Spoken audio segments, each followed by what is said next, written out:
construction du temple de Jérusalem. 52 cm et quelques. Ici, le pied du roi Salomon. 32 cm et quelques. Ici, 20 cm, etc.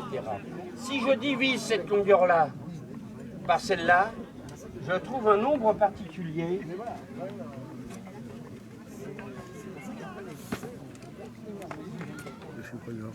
Un 618. Nombre d'or. Pourquoi nombre d'or? On va le voir tout à l'heure. Si je divise le pied par l'empan, je retrouve un 618. Si je divise l'empan par la peau, je retrouve un 618. C'est-à-dire que toute la proportion de mon corps est compris avec ce nombre d'or. Un ami de Léonard de Vinci avait appelé ça la divine proportion, c'est-à-dire la proportion du divin, Dieu ayant créé l'homme à son image. Donc, voilà cette proportion-là. Alors, en général, si vous mesurez chez vous votre corps, vous allez trouver, alors évidemment, il y a des petites variations, comme je vous disais tout à l'heure, hein, des petits gros comme moi, on ne va pas trouver juste un 618, mais c'est pas loin. Hein. Diviseur, 16 neuvième. Ah ouais, 16 neuvième. 16 neuvième, ça fait 1,7. C'est pas très loin d'un 618, ça.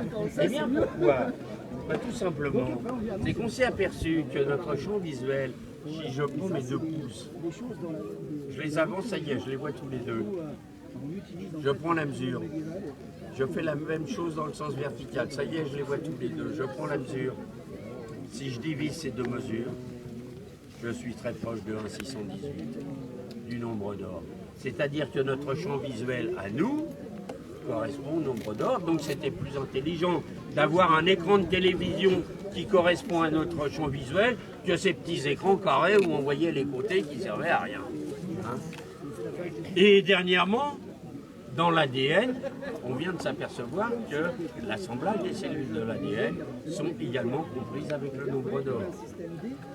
On s'aperçoit aussi que chez les minéraux, les végétaux et les animaux, la volute de l'escargot correspond aussi au nombre d'or. Tout est compris là-dedans. Au Moyen-Âge, il y avait un homme qui s'appelait Fibonacci, avant vers 1200 et quelques.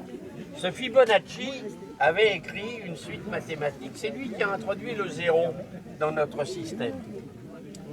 Il additionnait le chiffre avec celui qui était précédemment. Le 1 plus le 0, ça fait toujours 1. Le 1 pour celui d'avant, ça fait 2. Le 2 plus celui d'avant, ça fait 3. 3 plus 2, 5, etc. Il a fait une suite mathématique comme ceci. Les particularités, eh bien, c'est que si je prends un chiffre et que je prends celui qui le précède, 5 divisé par 3, 1 666, etc. On n'est pas loin du nombre d'or. Si je prends le 89 et celui 1 618, plus je vais m'approcher dans la suite de Fibonacci, plus je vais me rapprocher du nombre d'or.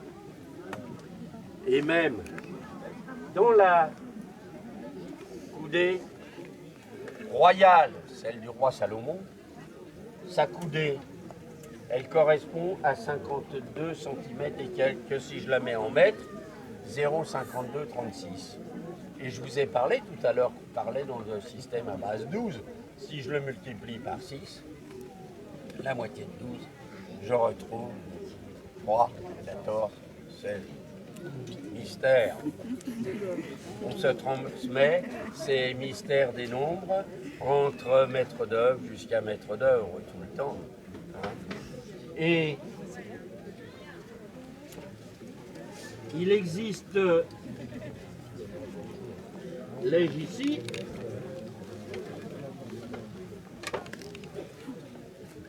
ben oui, pourquoi pas. Voilà. Ce nombre d'or qui correspond mathématiquement à une formule, 1 plus racine de 5 divisé par 2. Eh bien, cette Bible que vous voyez ici, c'est une enluminure de la Bible de Vienne en France, hein,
Eh bien voilà le plan de la cathédrale de Chartres, où on retrouve également les mêmes proportions que la construction du temple du roi Salomon.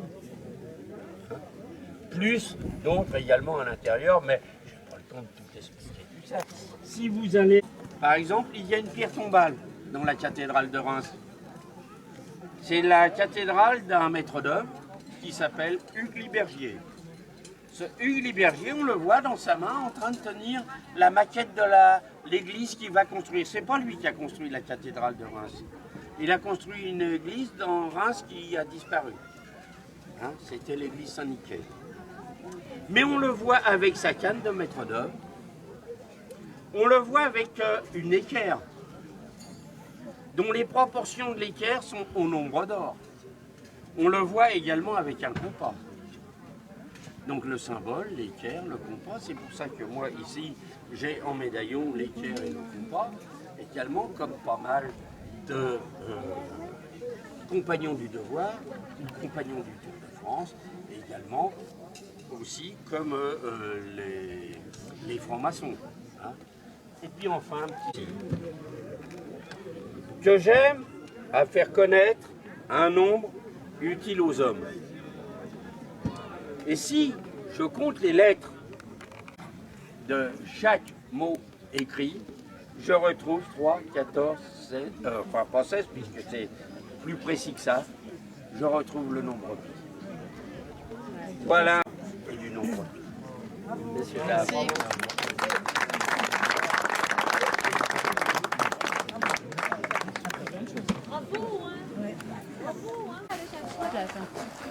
Non, non, allez-y, ça j'aime pas. Pardon. Ouais, non.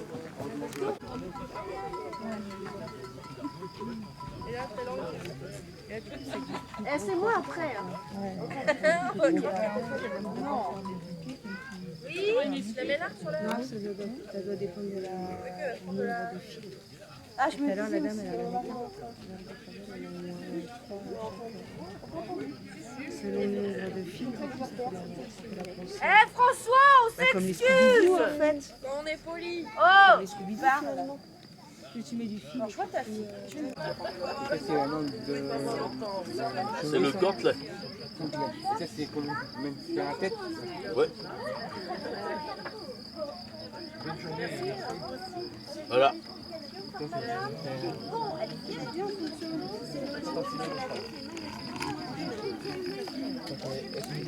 Ça, et vous faites attention aux angles parce que c'est, ça peut être coupant. Voilà. Vous rabattez.